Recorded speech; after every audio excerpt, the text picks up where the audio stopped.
vale la pena decirlo, hay diferencias entre lo que dice el embajador de Estados Unidos un día con lo que dice otro día. Tal fue el caso, por ejemplo, de la reforma al Poder Judicial.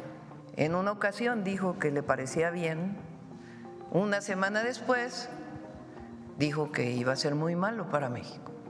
La estrategia de abrazos no balazos no funcionó. Desafortunadamente, esa coordinación ha fallado en el último año, en gran parte porque el presidente anterior no quiso recibir el apoyo de los Estados Unidos. Cerró la puerta a inversiones de arriba de $32 millones porque no quería que esa inversión llegara a México para ayudar con la seguridad del pueblo mexicano. Fuertes las palabras de Ken Salazar hacia Andrés Manuel López Obrador, a quien acusa de no aceptar ayuda en seguridad, de cerrar la puerta a inversiones.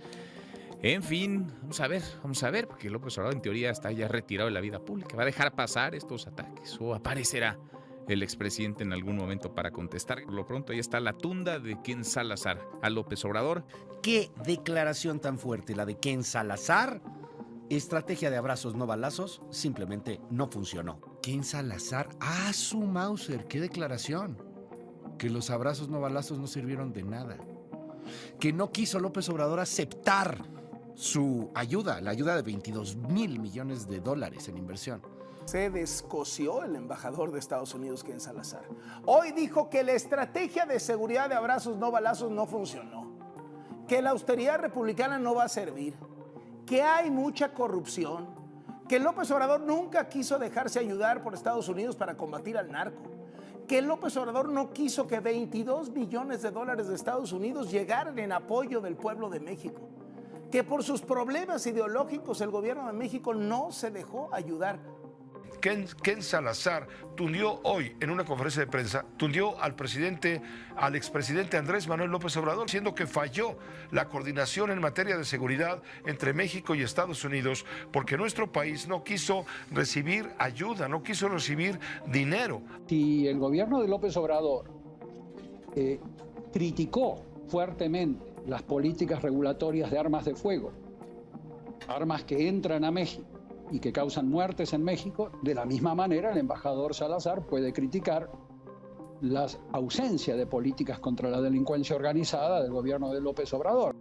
Hay coordinación y va a seguir habiendo coordinación, porque es muy importante, porque tenemos una frontera común, entonces tiene que haber coordinación, tiene que haber diálogo de alto nivel que nos permita coordinarnos en diferentes temas que importan a uno y a otro país. Además somos socios comerciales, pero no subordinación. Eso no. México es un país libre, independiente, soberano. Nos coordinamos, trabajamos juntos, pero no hay subordinación. Es una relación distinta, es una relación de iguales entre dos países independientes, soberanos, que compartimos mucho, compartimos familias, porque hay familias de un lado y de otro lado de la frontera. Compartimos cultura, compartimos economía, comercio y también compartimos problemas. Y esos problemas nos coordinamos para resolverlos. A un mes del inicio del gobierno del segundo piso de la Cuarta Transformación, empiezan a verse muy claramente ejes de trabajo que apuntan hacia una mayor soberanía, la profundización de la soberanía en materia energética.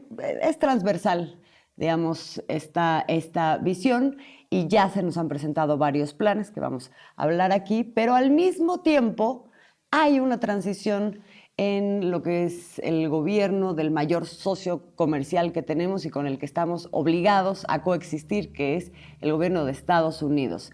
En este momento se está yendo un gobierno demócrata, está por llegar un gobierno republicano, no cualquier gobierno republicano. Vamos a hacer un balance de lo que eso significa, qué se está yendo, qué está llegando y cuál es la perspectiva de todo eso frente a lo que también es, pues, las grandes prioridades que tiene este segundo piso de la Cuarta Transformación. Comenzamos.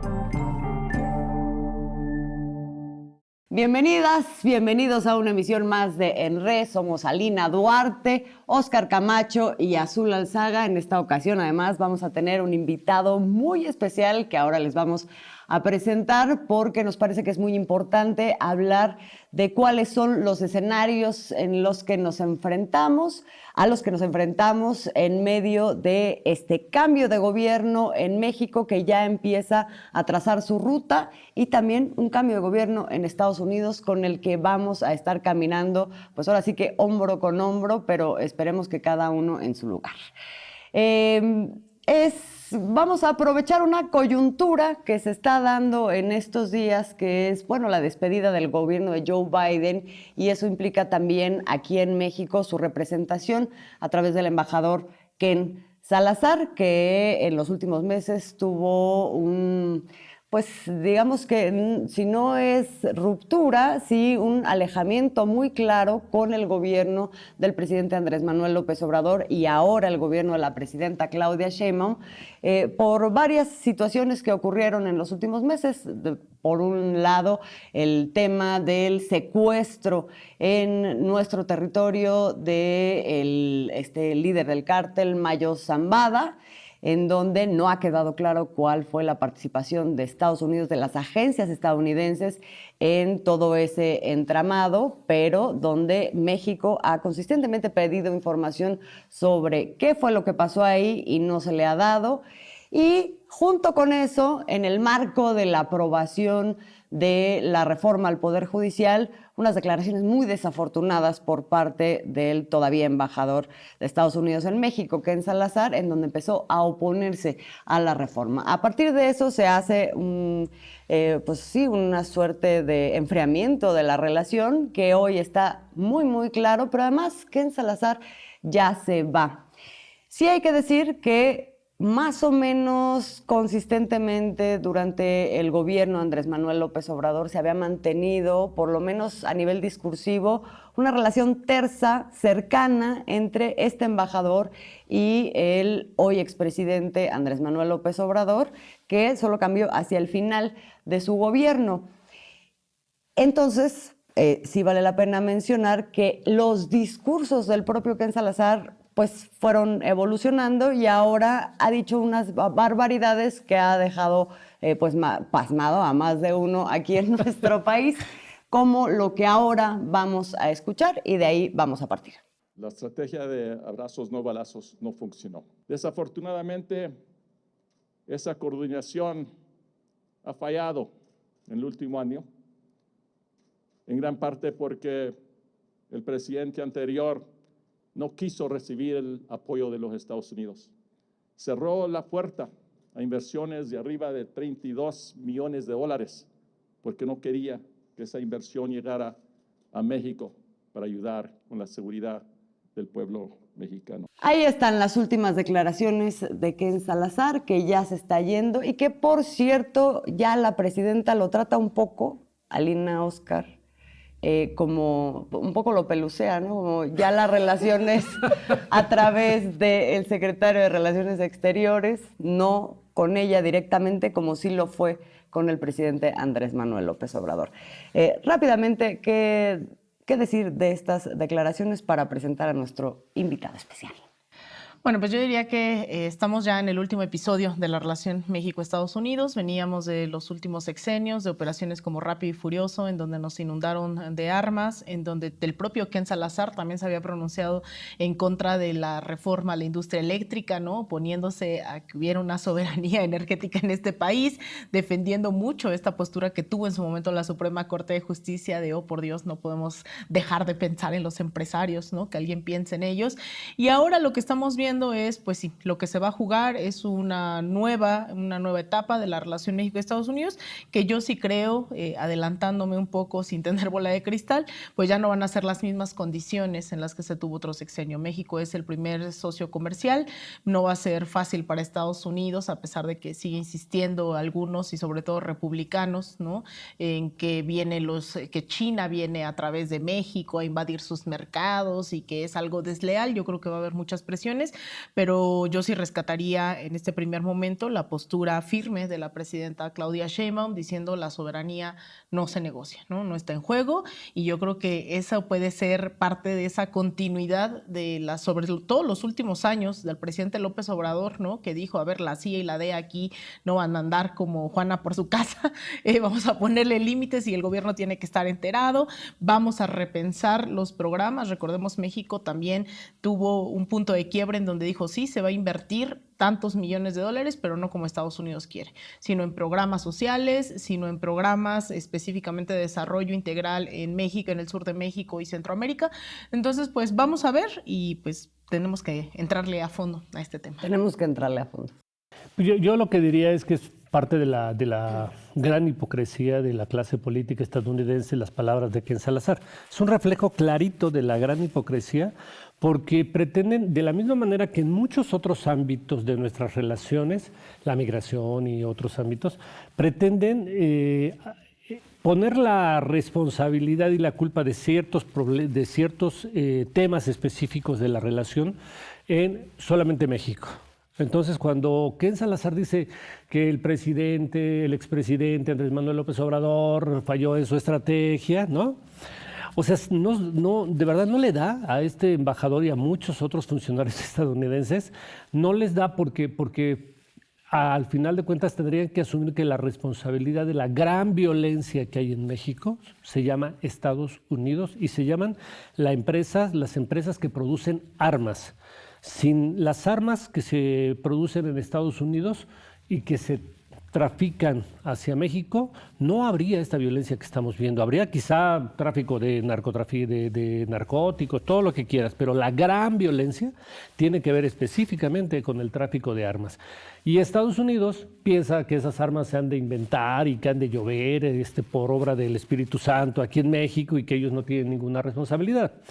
Pero claro que ellos no van a asumir esa responsabilidad porque la industria armamentista es parte de la gran industria que financia a la clase política estadounidense, ya sea republicana o demócrata, ¿no? Entonces, es parte de esa hipocresía. Es importante esto que dices, republicana o demócrata, porque de pronto se hacen distinciones como si estuviéramos hablando de diferentes cosas. Creo que sí hay matices que hacer, pero en todo caso vamos a hacerlos ahora con nuestro invitado, a quien damos la bienvenida, Kurt Hagbard. Él es compañero, aliado, periodista también, para comentar estos temas. Kurt, bienvenido. Muchas gracias por la invitación. Buen día. Buen día, Kurt. Bueno, pues estamos en este momento de transición en donde pues esa relación es, digamos, permanente. Y sin embargo, se enfrentan nuevas condiciones, pero queremos ver también qué tan nuevas, porque hay mucho susto en este momento con los anuncios anticipados de lo que será el gabinete de Donald Trump, en donde se habla pues prácticamente como de Rangers, ¿no? Esta cosa de los halcones de Donald Trump, hablamos de un Marco Rubio, de Tom Homan, Stephen Miller, en fin, que son como, parecería, la parte más radical del proyecto trumpista, ¿no? Los más antiinmigrantes, los más sionistas, ¿no? Entonces, creo que esto es importante, así decirlo, y qué significa que lleguen este gabinete arropando a un Donald Trump en este momento, qué significa en la relación con México, pero también qué significa en contraste realmente, o sea, pongamos en dimensión con respecto a un gobierno demócrata de Joe Biden y de un personaje que representa ese gobierno en México, por ejemplo, con un Ken Salazar, al que muchos califican como una especie de lobo con piel de borrego. Kurt, cuéntanos un poquito. Sí, bueno, hay mucho que desempacar ahí. Empecemos con el gabinete de Trump, que como bien señalas es un gabinete de extremistas, podemos decir incluso un gabinete de figuras grotescas, ¿no? Es decir, si vemos algunos de los nombres, incluso el mismo Partido Republicano, pues los mismos republicanos en el Congreso salieron muy sorprendidos con varios de estos nombramientos, sobre todo el que va a ser secretario de Defensa, Pete Hegseth, que pues es un comentarista en Fox News. Esta es su gran carta de que jugar, ¿no?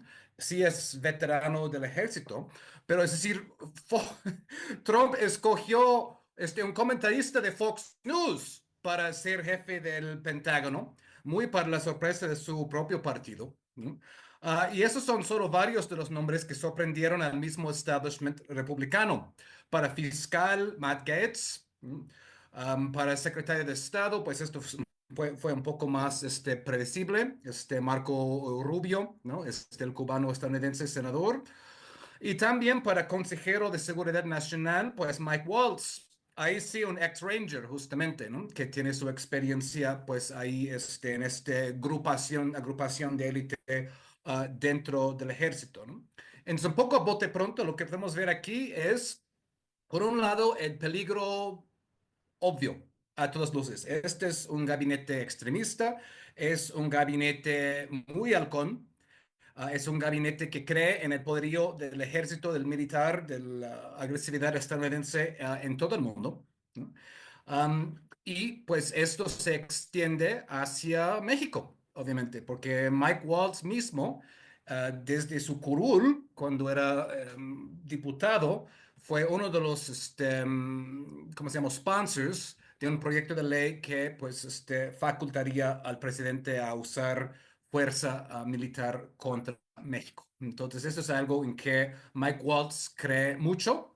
También Rubio en un primer momento estuvo a favor de una reforma migratoria bastante amplia, bastante bipartidista, pero con los años ha ido más y más y más hacia la derecha en este asunto y que hay que usar el ejército incluso para hacer redadas contra indocumentados dentro del país, ¿no? Que en Estados Unidos el ejército no está legalmente facultado para esas actividades y parece que quieren ir por este camino, ¿no? Esto es el peligro, digamos, obvio de este gabinete grotesco, ¿no? Ahora vemos la oportunidad para México. No es un gabinete técnicamente competente. Es decir, Trump escogió a incondicionales ideológicos, pero no a gente que sepa administrar bien o gobernar bien, ¿no? Es decir, Hegseth en el Pentágono no tiene experiencia manejando asuntos tan grandes como este enorme ejército de Estados Unidos. No, pues no tiene esta experiencia. También Gates ahí como fiscal, Waltz ahí en Seguridad Nacional. Es decir, Trump escogió a incondicionales políticos, pero no gente que pues sepa que tenga la experiencia necesaria para ser, digamos, inmisericordiamente eficaz en lo que pretenden hacer, ¿no? Y el otro peligro para Estados Unidos es que esta gente se va a meter en muchas broncas internacionales.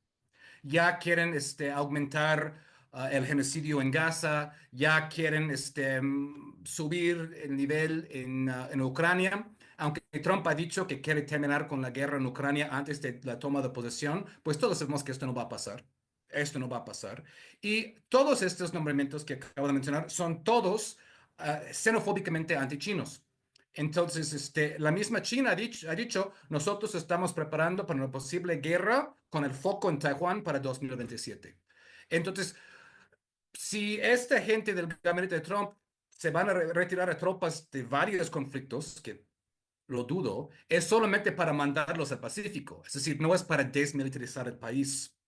Entonces, lo que veo aquí, otra vez posibilidad para México, es que este nuevo gabinete de Trump va a seguir con lo que estaba haciendo Biden, que fue una sobreextensión del poderío estadounidense en todo el mundo, metiéndose en lío tras lío, ¿no? A Israel le está yendo muy mal ahorita en Líbano. A Ucrania le está yendo muy mal ahorita pues dicen que Ucrania podía caer en cuestión de semanas o meses, ¿no? ¿Qué va a pasar a Estados Unidos en ese momento si esto pasa? Si esto pasa en los primeros meses del gobierno de Trump. Entonces, creo que la oportunidad para México es encontrar esos intersticios ahí cuando Estados Unidos está preocupada y sobreextendido en otras partes y también aprovechar, pues, lo que yo veo como la competencia técnica del gabinete de Sheinbaum comparado con lo que va a ser muy probablemente una incompetencia técnica de esta bola de ideólogos de Trump. Sí, te querría preguntar, Kurt, justo, creo que esta forma de actuar de Estados Unidos, que también no solamente tiene un condimento ideológico, sino pues en términos de intereses que no son monolíticos. Por ejemplo, el tema de la guerra, que está relacionado con el negocio de las armas y con otro tipo de negocios también. Pero normalmente no vemos que Estados Unidos atente contra sus propios intereses. Digo, aunque de pronto le salgan mal las cosas, en esta situación en donde está tan extendido, también hay una cosa de si México es el mayor socio comercial, México en este momento está además en una posición sólida con la que puede hacer alianza para enfrentar a una China en esta guerra comercial que tiene. Difícilmente se ve que pueda atentar en contra de eso, o más allá de este arropo ideológico del que muy bien estás hablando y describiendo. ¿Cómo lo ves? Sí, pues es un punto importante que tocan ahí. Es cierto que históricamente Estados Unidos no ha actuado en contra de sus propios intereses, pero estamos ahora enfrentando una situación de este imperio en declive, donde ahora el pensamiento no es tan racional. El pensamiento es, tenemos que proteger nuestra posición predominante en todo el mundo, sea como sea. Y esto les conduce a cometer errores. ¿M? Como vimos, por ejemplo, en Vietnam en su momento, en varios de los líos en que se metieron Estados Unidos, justamente con esta necesidad de mantener su preeminencia en todo el mundo, ¿no? Esto, como llaman en inglés, full spectrum dominance, ¿no? Dominancia de todo el espectro. Y esto obviamente es político, es económico y es energético. Y ahora que se sienten amenazados en este full spectrum dominance, que nunca va a ser posible, ni siquiera para un superpoder como Estados Unidos, nunca va a ser posible esto de full spectrum dominance. Desde hace años, el Pentágono ha intentado mantener una situación donde Estados Unidos puede librar dos guerras mayores en dos partes del mundo al mismo tiempo. Pero las guerras actualmente no son así. Son guerras asimétricas, son guerras muy, no como en el campo de batalla tradicional, ¿no? Entonces, ni esta estrategia del Pentágono de dos guerras simultáneas es suficiente para mantener el tipo de dominio que Estados Unidos pretende tener en todas partes, ¿no? Estamos hablando de, pues, un país que gasta 900.000 millones al año en el Pentágono, más sus presupuestos documentales para las guerras, que tiene bases militares en 800 bases militares en el mundo y que tienen fuerzas especiales en casi todos los países del mundo. En casi todos los países del mundo vas a encontrar fuerzas especiales de Estados Unidos. Y ni eso ha sido suficiente de detener el crecimiento del mundo multipolar. Entonces, o va a haber cabeza fría en Estados Unidos que va a aceptar que ahora estamos en un mundo multipolar, o vas a ver un imperio más dispuesto que antes a cometer errores, porque ahora el pensamiento no es lógico ahí. El pensamiento es, tenemos que proteger ese dominio a como sea, a como sea.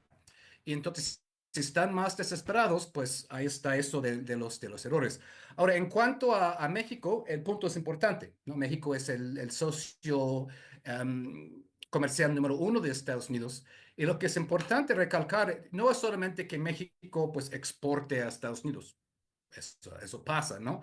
Pero ya debido al Tratado de Libre Comercio, las cadenas productivas son tan entrelazadas que un mismo producto cruza la frontera muchas veces 4, 5, 6 veces en el camino de producción, ¿no? Un auto o varias cosas, ¿no? Pasa la frontera, pues por este proceso, pasa por aquí, pasa por allá, regresa por allá.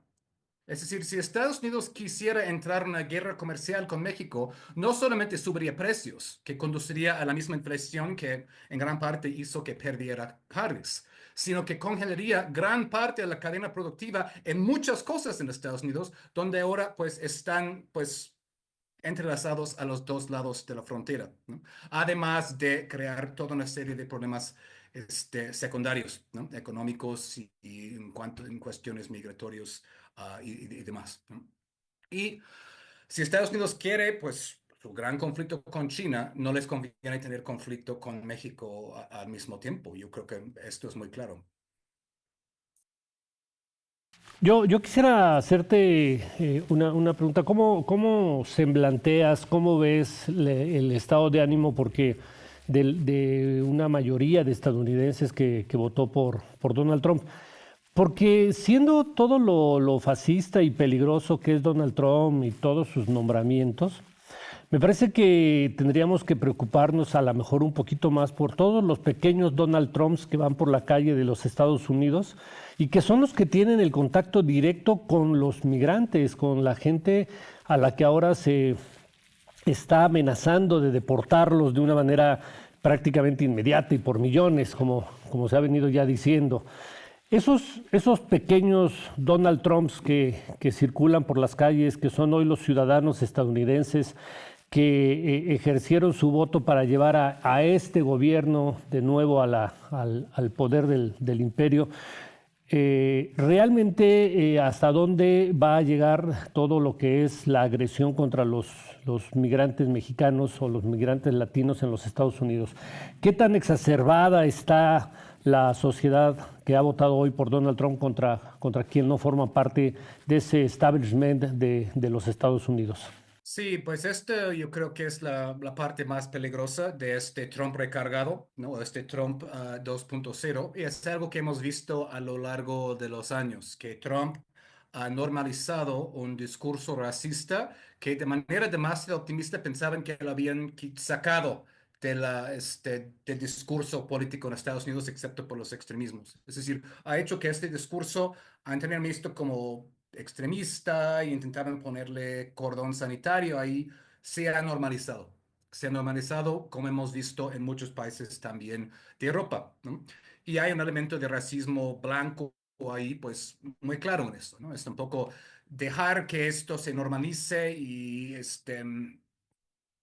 que haya un poco el hecho de que Trump represente el yo o el id gringo, ¿no? Entonces, si Trump lo dice, pues esto posibilita de que muchos lo digan, ¿no? Eso está, ¿no? Pero también Trump no solamente ganó por racismo, ¿no? Como bien se ha dicho, un país mucho más racista en los años 30, pues eligió a Franklin Delano Roosevelt 4 veces.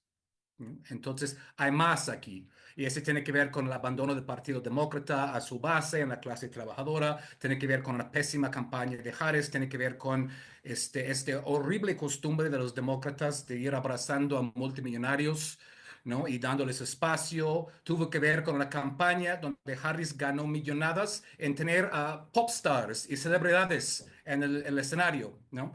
Ahí pensando que iban a ganar una elección que tiene que ver con la economía, la precariedad económica y el aumento de precios, con teniendo a cantantes en el estrado, cantantes ricos en el estrado. Es decir, fue una pésima estrategia de campaña y perdieron por eso, además de pues, el genocidio en Gaza, ¿no?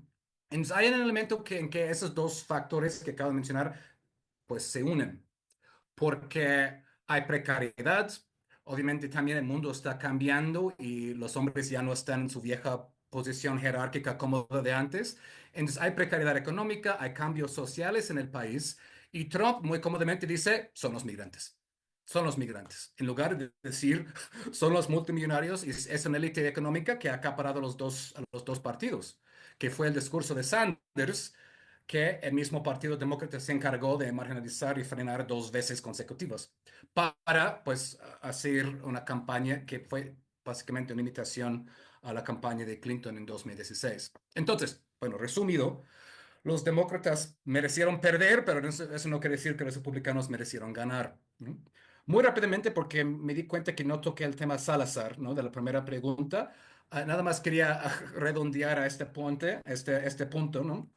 Pues qué mala leche de Salazar, ¿no? Hombre amargado que llegó aquí hace 3 años pensando que iba a ser el gran rockstar embajador porque habla español. Oye, perdón. porque Cuando dices qué tiene mala leche, es que poca ascendencia madre. hispana, ¿no? y tiene su sombrero, y iba pues a las ferias, y iba con los cobradores y todo esto, iba a ser, ¿no? El gran embajador rockstar, y sale bastante vilipendiado precisamente porque también fue un embajador en gerencista. ¿No? De la misma forma, como me mencionó Alina, con la reforma energética, con la reforma judicial, metiéndose en cosas que no le incumbía, y como bien mencionó el presidente hoy, cambiando de discurso cada semana. Una semana sí, otra semana no, otra semana sí, otra semana no. ¿No? Entonces, pues si no es popular en el país y se va a salir amargado, pues la culpa ahí es de él y probablemente de sus jefes. ¿No? Sí, de hecho, yo quisiera comentar que si uno hace un balance de lo que fueron las relaciones México-Estados Unidos durante el gobierno de Andrés Manuel López Obrador, la verdad es que nos fue bastante peor con los demócratas, ¿no? O sea, había este injerencismo de baja intensidad que se reflejaba en montajitos, en intervenciones de la prensa misma, ¿no? Esta campaña de narcopresidente, en fin, esta cosa que durante el gobierno de Donald Trump pudo ser frontal en algún momento, pero de todas maneras en un otro momento también como que se echa para atrás y permite que se dé de una manera más tersa la posibilidad de una colaboración, cuando menos una suerte de respeto. No hubo una intervención, a pesar de que hubo ofertas de yo te ayudo en esto y te ayudo a perseguir los cárteles aquí, no sé qué. Andrés Manuel López Obrador dijo no, y entonces no hizo nada Estados Unidos, cuando con los demócratas sí vimos consistentemente una actitud injerencista que hoy mismo se está escuchando con el propio discurso de Ken Salazar. ¿A qué crees que se debe eso, Kurt? ¿Y qué tanto Donald Trump 2.0 se va a distanciar de ese que vivimos en aquel momento? Son dos modelos y dos estilos de injerencismo. ¿No? Estados Unidos es un imperio bipartidista y es un imperio, pues, no importa quién esté en el poder, pero tienen diferentes estilos y modelos de hacerlo. ¿No? El modelo demócrata, del Partido Demócrata, es un modelo que se basa en la hipocresía de esta mentalidad liberal internacionalista, que queremos volver a crear el mundo en nuestra imagen, ¿no? Porque somos magnánimos, porque somos buenos. Queremos llevar a estos valores al mundo, como quería hacer Wilson en Europa después de la Primera Guerra Mundial con sus 20 puntos. Ahí vamos a remodelar el mundo en nuestra imagen, vamos a crear las instituciones, ¿no? Como la Liga de las Naciones, la ONU y todas esas instituciones que pues son fachadas del imperialismo. ¿No? Es la hipocresía de la idea demócrata del liberalismo internacionalista. ¿No? Los republicanos son más crudo y brutalmente imperialistas. ¿No? Tenemos nuestros intereses, vamos a defender nuestros intereses y pues vamos a dar guerra a los terroristas del mundo en una cruzada constante contra el mal. Escoge tu veneno ahí. Pero en cuanto a este gobierno lo vimos. La idea constante del gobierno de Biden es vamos a meternos, vamos a meternos, vamos a meternos, ¿no? Cuando con Trump era amenazar, provocar titulares, provocar miedo, provocar concesiones que para mí en su momento fueran demasiadas en 2019. ¿No? Y luego pasar al siguiente, ¿no? Porque lo que Trump quiere es el titular y quiere la victoria. He wants to win. Pero no está particularmente interesado en gobernar como tal. No está curioso acerca de gobernar y otros países y esto. ¿No? Quiere su victoria, quiere su titular y pasar al siguiente. Make America Great Again. Punto. ¿No? Pues ahí veo una oportunidad de que, pues, si pueden llegar a un tipo de acuerdo, manteniendo la firmeza mexicana, saldar algo, ¿no? Podría ser que Trump no esté tan metida en esos asuntos de día a día como el gobierno de Biden, sencillamente porque no hay la competencia técnica ahí y no hay ni el interés ni la curiosidad. Eso dicho, hay un peligro que quiero resaltar. Si es que Ucrania cae, que parece que va a pasar relativamente pronto. Si es que Israel sigue pues desfondado en su genocidio sin fin hasta el punto de entrar en una crisis terminal ahí. Estados Unidos no puede actuar tan fácilmente en Ucrania por la cercanía de Rusia o pues en Israel por la cercanía de Irán, otras cosas, aunque parece que lo que quieren es guerra con Irán. todos estos del gabinete de Trump quieren guerra con Irán. Lo que ha pasado históricamente, muy trágicamente, es que cuando Estados Unidos se siente frenado en otras partes del mundo, ¿no? Pues va y golpea a América Latina para desquitarse, para sentirse mejor. Esto vimos en los años 80, cuando Estados Unidos estaba frenado en varias partes del mundo por la Guerra Fría, fue y golpeó a Centroamérica para intentar volver a sentirse, perdón por la palabra, chingones después del debacle de Vietnam. Si hay una derrota en Medio Oriente, Europa, podríamos ver esto de los trumpistas, dice vamos a golpear a América Latina porque los tenemos cerca y tenemos que desquitarnos, ¿no? Que trasladen sus energías hacia acá. Y también, Kurt, ya en esta recta final, pues para que hagan esto, generalmente han tenido que buscar esos, pues en el caso de México, islotes, ¿no? No tienen la hegemonía como en algunos otros países, estos contactos, estos liderazgos, partidos, movimientos que logren avanzar en esa agenda, y lo hemos visto justamente en toda América Latina durante las últimas décadas, sea a través de las llamadas organizaciones de la sociedad civil, a veces más descarados con la intervención directamente militar, como en el golpe a Evo Morales en el 2019. Y en el caso de México, lo que hemos visto es que buscaron primero una estrategia, ¿no?, de financiar organizaciones como Mexicanos contra la Corrupción directamente desde esta embajada que hoy se pronuncia ante un presunto fracaso de la estrategia de seguridad en este país. Buscaron también alianzas con personajes que están ligados o directamente con la Suprema Corte de Justicia de la Nación, o incluso ahora con la llegada de Donald Trump, también hay un personaje ahí que no tiene tanto eco, ¿no?, que no ha rendido los frutos que Trump esperaba, que es un Eduardo Verástegui, a quien estuvo impulsando como candidato presidencial independiente aquí en México. Y por último, hay ciertos panistas, entreguistas que pues no se hacen a la idea de no estar en ese plan golpista y de desestabilización, como Marco Cortés diciendo, pues ya hay que declarar, ¿no?, que es un discurso que justamente traían tanto republicanos como demócratas, y demócratas como la propia Hillary Clinton, insistiendo en que se nombre a los narcotraficantes como terroristas.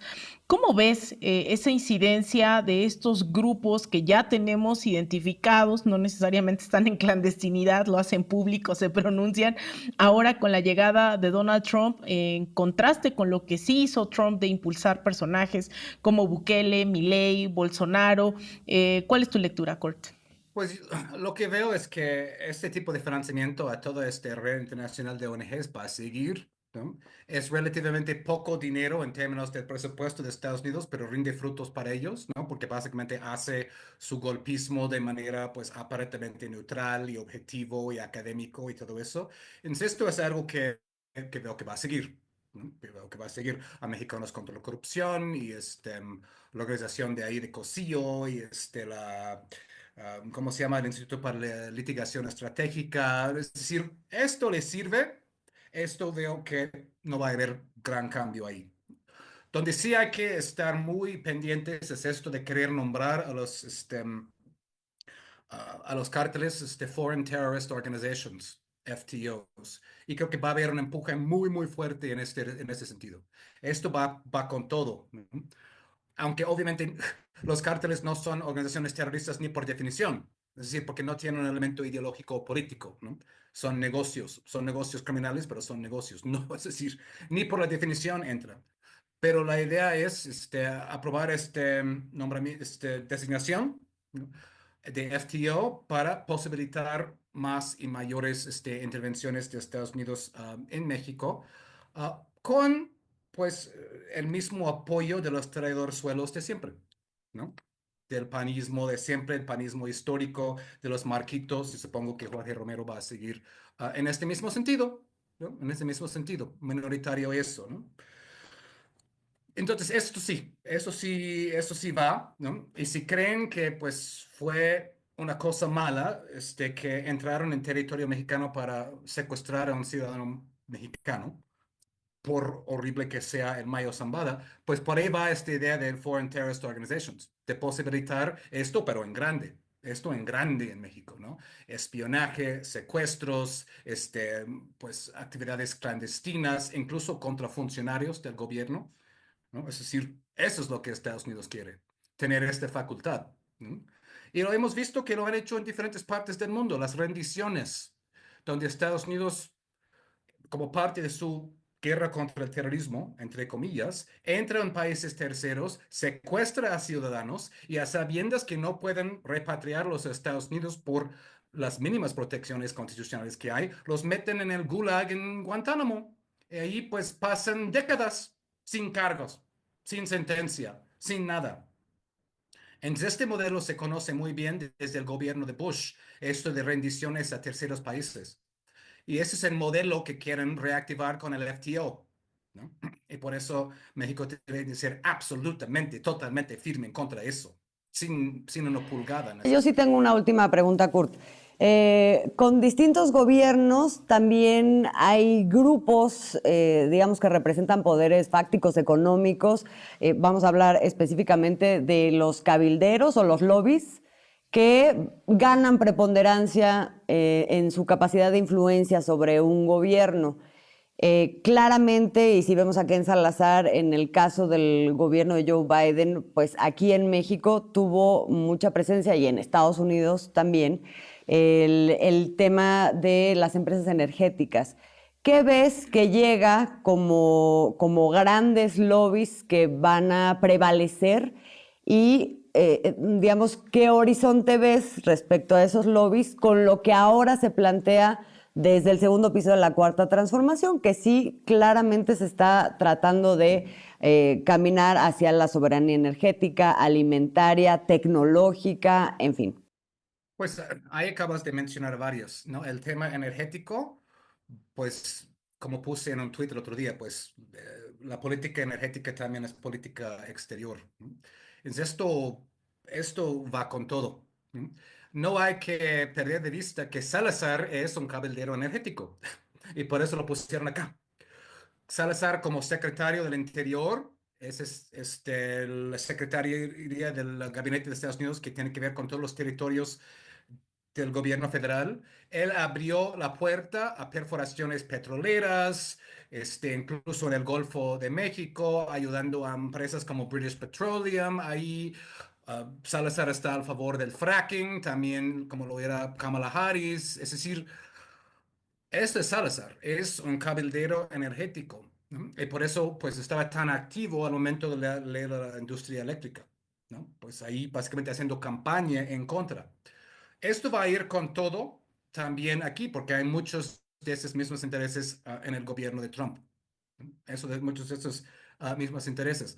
Por ejemplo, el tema de Calica, ahí en Quintana Roo, ¿no? Que fue una senadora de Alabama que se opuso a eso, que dijo que iba a haber consecuencias que devastadoras para México en este tema. Ahora que son mayoría, vamos a ver si actúan en ese respecto, pues ahí también. Y si es que el gobierno de Sheinbaum quiere apretar las tuercas en cuanto a la minería, que espero que sí. Otro va a ser ¿cómo se llama? El maíz transgénico, ¿no? Pues este panel parece que el 14 de diciembre va a haber fallo en ese sentido. Se perfila que México podría perder esto, entonces sería obligado a importar maíz transgénico por el Tratado de Libre Comercio. Y esto sería horrendo para el país, pero pues ahí está eso. Y el agrobusiness, el agronegocio en Estados Unidos es enorme. Entonces van a querer inundar el país con maíz transgénico, ¿no? Y pues hemos mencionado eso energético, alimenticio y financiero, ¿no? Se ha hablado pues de la necesidad de regular más los bancos en Estados Unidos, de regular más el sistema financiero. Tenemos en México la banca más cara casi del mundo en cuanto a comisiones y demás. Y pues el sistema internacional financiero va a querer mantener su oligarquía ahí de bancos, pues como de lugar, porque ese es un enorme negocio para sus países de origen. Bueno, y las armas, que tenemos demandadas ahí a unas armadoras, unas armeras, pero pues ya con el Poder Judicial a favor, todo el Congreso y todo, se ve muy difícil, ¿no? Ese panorama también. Sí, y por eso la reforma judicial fue tan importante para todo lo demás, porque nada de lo que pretende hacer el gobierno de Sheinbaum va a ser posible con un poder judicial pues en el bolsillo de estos poderes internacionales. Sí, me refería al Poder Judicial estadounidense y el Congreso estadounidense, o sea, todo lo tiene en su bolsillo, ¿no? Pues sí, la derecha en Estados Unidos tienen una mayoría 6-3 en la Suprema Corte. Si hay otro ministro que se jubile en este gobierno podría llegar a 7-2. Además de que los republicanos siempre son muy hábiles para nombrar jueces muy rápido en el Senado. Pues se vuelve una fábrica de aprobar jueces a todos los circuitos federales, cosa que los demócratas hacen mucho más lentos porque no son hábiles para aprovechar el poder cuando lo tienen. Entonces luego los republicanos entran y es aplanadora, ¿eh? Ellos sí saben eso. Muy demócratas. Bueno, pues Kurt, muchísimas gracias por toda esta radiografía, este panorama que pues sí nos pone pues como las alertas muy bien puestas respecto a lo que viene. Te mandamos un abrazo y esperamos poder platicar contigo pronto. Bueno, nos vemos pronto. Saludos. Abrazo. Ay, me quedo mal, compañero. Yo quiero hacer algo que puede parecer muy contradictorio y sí lo es, pero creo que también vale la pena. A ver, se tiene uno que preocupar por la llegada de Donald Trump y de todo su séquito al poder de los Estados Unidos, sin duda por todo lo que dice en su discurso, por toda esta actitud fascista que tiene, y creo que sí hay que preocuparse. O sea, eso es indudable. Pero me parece que tampoco deberíamos de caer en una especie como de alarmismo en medio del cual se cuele con mucha facilidad una campaña de desprestigio contra el gobierno de México, contra el gobierno de Claudia Sheinbaum. ¿A qué me refiero? A que si en un momento determinado Donald Trump ejerce un tipo de medida espectacular en contra de inmigrantes, lo que puede ocurrir en medio de esta situación es que en México se empiece a colar la idea: Claudia Sheinbaum no puede con Donald Trump en materia migrante, ¿no? Y que se empiece a generar por las acciones de Donald Trump y de su gobierno en México la idea y la promoción incluso de un discurso de incapacidad de este gobierno para enfrentar a Donald Trump. Yo creo que hay que tener cuidado ante la dinámica y la narrativa que yo estoy avisorando que se viene, como por ejemplo con lo que dijo Marco Cortés de nombrar a narcoterroristas, a los carteles para la eventual intervención de los Estados Unidos, ¿no?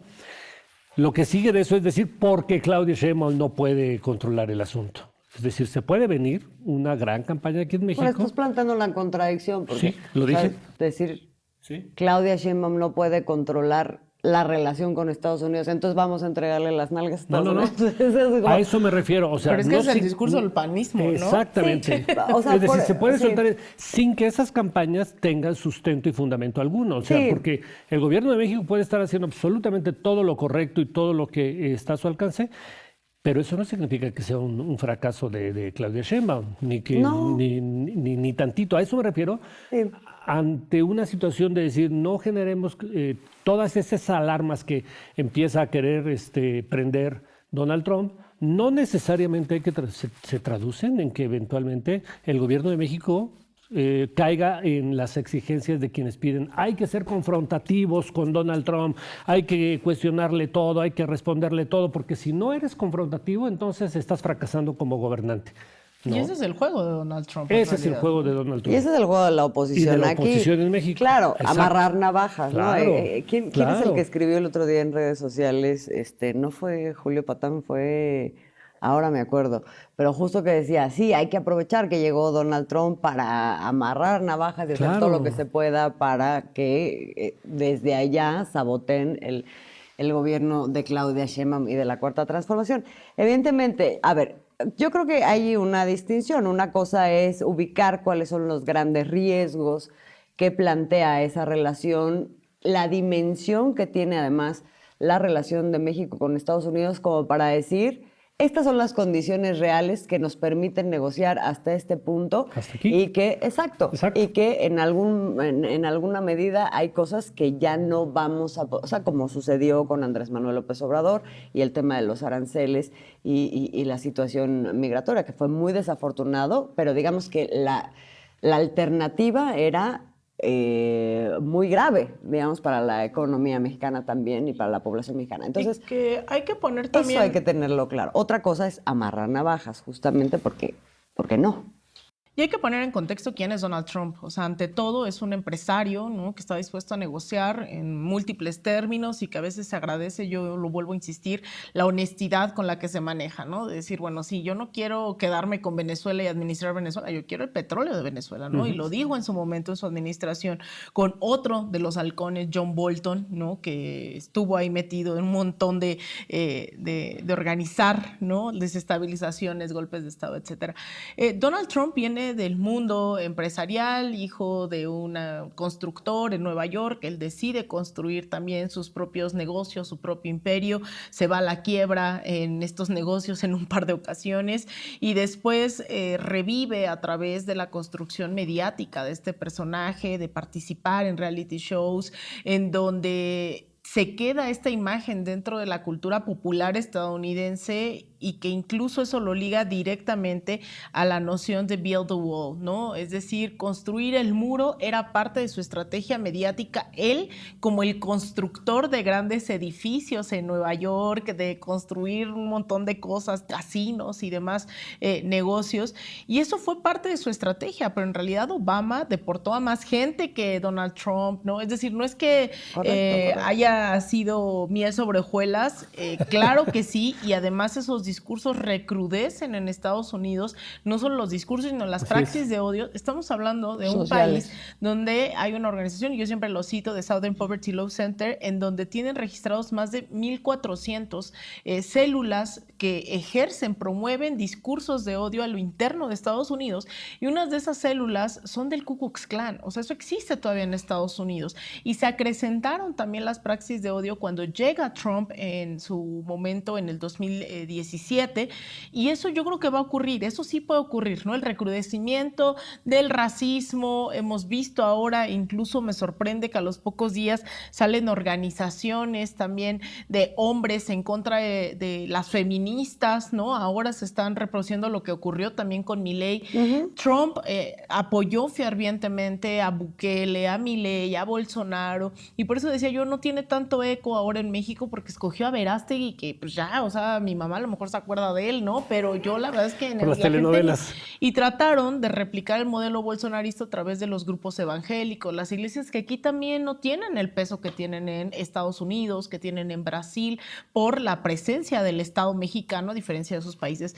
Entonces, yo creo que en eso sí podemos decir, va a haber un discurso de odio que va a permear en la sociedad, pero incluso también pues Trump se la va a tener que pensar dos veces en dos cosas. Primero, en deportar a la mano de obra que pues sostiene gran parte de la economía estadounidense, y segunda, poner los aranceles que los primeros capitales y los primeros que se van a enfurecer y pegar el grito en el cielo pues son los capitales estadounidenses que han decidido venir a invertir en México. Entonces tampoco la tiene tan fácil el vamos a deportar, vamos a poner aranceles, es un poco más de ese bluff, ¿no? De esa presunción que siempre ha tenido Trump para amenazar y también para negociar. Para mejorar sus condiciones de negociación. Sí. Pues así está la cosa. Queridos, ¿algo que quieran agregar? Oscar. Nada, que nada más estar alerta ante esos discursos de odio, como dice muy bien Alina, y su reproducción en el sistema político y en el sistema de medios en México, ¿no? Claro. Van a ser discursos de odio que van a empezar a querer contaminar incluso la discusión pública, ¿no? Y pues efectivamente habrá que ver si con Donald Trump, por ejemplo, cesa el apoyo a mexicanos contra la corrupción, por ejemplo, que fue con los demócratas una de las exigencias del presidente Andrés Manuel López, del expresidente Andrés Manuel López Obrador, pues porque ese es un claro intervencionismo, ¿no? Habrá que ver si ahora... Es un claro intervencionismo de lawfare, digamos. Como dice Kurt, de pronto a lo mejor administran sus recursos intervencionistas de otra forma, ¿no? Y entonces no les gusta hacerlo por ahí. Y yo comparto lo que dice Kurt, creo que en el fondo no hay muchas diferencias para nosotros, fuera de Estados Unidos, entre republicanos y demócratas. Para los migrantes. Sí, para los migrantes. Y adentro de Estados Unidos es otra lógica en la que se opera en ese ejercicio de poder de republicanos y demócratas. Hacia afuera creo que no hay tanto. Porque allá se está promoviendo ahora sí que una involución de las conciencias. Pero bueno. Sí, es cierto. Es totalmente cierto. De acuerdo. Con eso nos vamos a quedar el día de hoy. Ya seguiremos platicando qué más ocurre acá en México, en relación también con otros lugares en el mundo. Muchas gracias por acompañarnos. Somos Alina Duarte, Oscar Camacho, Azul Alzaga. Esto fue En Re.